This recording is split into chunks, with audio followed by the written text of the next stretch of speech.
Your Excellency, Prime Minister Nguyen, Dung, distinguished members of the Vietnamese delegation, Secretary Albert De Rosario and other members of the Philippine Cabinet present, Excellencies of the Diplomatic Corps, Ambassador Chong Chu-jong, Ambassador Gerald Santos, honored guests, ladies and gentlemen, good evening. Kính thưa Thủ tướng Nguyễn Tấn Dũng, thưa tất cả các vị thành viên trong đoàn, thưa các vị trong đoàn ngoại giao, thưa Đại sứ Trương Triều Dương, Đại sứ của Philippines tại Việt Nam, thưa tất cả các vị. Mr. Prime Minister, on behalf of the Filipino people, I welcome you and your delegation to the Philippines on your most recent visit to our country. Thưa Ngài Thủ tướng, thay mặt cho nhân dân Philippines, xin được chào mừng Ngài và chào mừng các thành viên trong đoàn một lần nữa đến thăm Philippines. I'm delighted to have this special opportunity to extend to you the same degree of hospitality that you demonstrated when I visited Vietnam to attend ASEAN Summit in one of my first trips abroad as President. Today, Mr. Prime Minister, you return to a country that is showing to the world that it is not only more fun here, but that also the Philippines works. Thưa Ngài Thủ tướng, tôi rất vui mừng được có một dịp rất đặc biệt như thế này để đáp ứng lại lòng hiếu khách mà Ngài Thủ tướng đã dành cho tôi khi tôi thăm Việt Nam và dự cấp cao ASEAN. Đấy cũng là chuyến ra nước ngoài đầu tiên của tôi trên cương vị Tổng thống.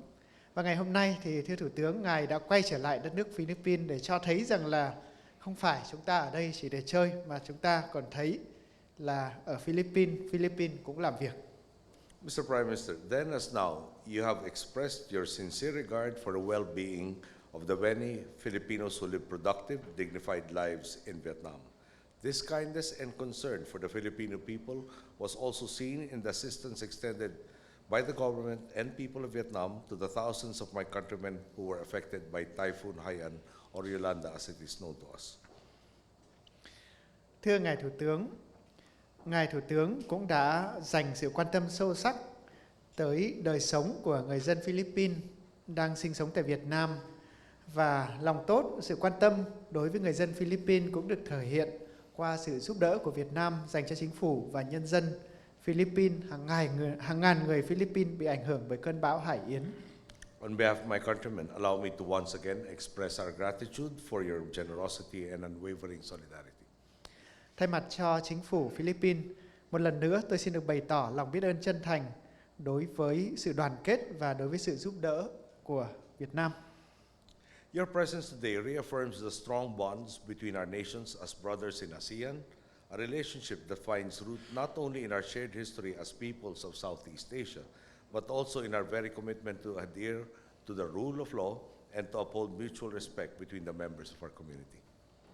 Sự có mặt của Ngài Thủ tướng ngày hôm nay một lần nữa khẳng định mối quan hệ mạnh mẽ giữa hai nước chúng ta với tư cách là những người anh em trong gia đình ASEAN, một mối quan hệ có gốc rễ từ lịch sử chung giữa chúng ta với tư cách là những người dân của Đông Nam Á, và cũng thể hiện cam kết chung của chúng ta đối với luật pháp và đối với sự tôn trọng lẫn nhau với tư cách là các thành viên của cộng đồng chung.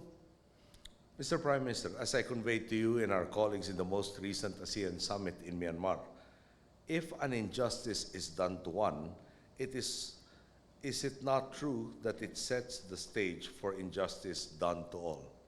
Therefore, is it not our task as leaders of ASEAN to continue to find ways to strengthen our relations and build the mechanisms that will ensure fairness and justice throughout our region?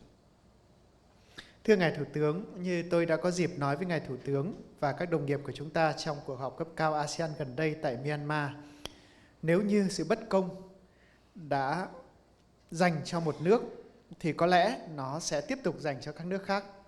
Chính vì vậy, nhiệm vụ của chúng ta với tư cách là các nhà lãnh đạo ASEAN là phải tiếp tục tìm các cách thức để tăng cường quan hệ, xây dựng các cơ chế để giúp chúng ta đảm bảo sự công bằng và đảm bảo pháp lý cho cả khu vực chúng ta. The courage and strength that the government of Vietnam has demonstrated in protecting the interests of its people, despite the many challenges you face, have only been a source of inspiration for the peoples of ASEAN as we work towards building a more secure, more prosperous, more equitable Southeast Asia. Sự dũng cảm, sức mạnh của chính phủ Việt Nam đã cho thấy trong việc kiên quyết bảo vệ lợi ích của người dân cho dù phải đối mặt với những thách thức, một lần nữa lại là nguồn cảm hứng cho người dân của ASEAN khi chúng ta hướng tới xây dựng một cộng đồng an toàn hơn, thịnh vượng hơn và công bằng hơn ở Đông Nam Á. On this note, Mr. Prime Minister, ladies and gentlemen, please rise as I propose a toast. Và trên tinh thần đó, thưa Thủ tướng, thưa tất cả các vị, xin mời các vị đứng dậy cùng tôi nâng cốc. To your good health and happiness, Mr. Prime Minister, as well as that of President Chong Tan-sung and General Secretary Nguyen Phu-chong, to the deepening friendship between the peoples of Vietnam and the Philippines, and to continued peace and prosperity for the peoples of the ASEAN. Chúc sức khỏe, hạnh phúc của Ngài Thủ tướng, của Chủ tịch nước Trần Tương Sang, của Tổng Bí thư Nguyễn Phú Trọng.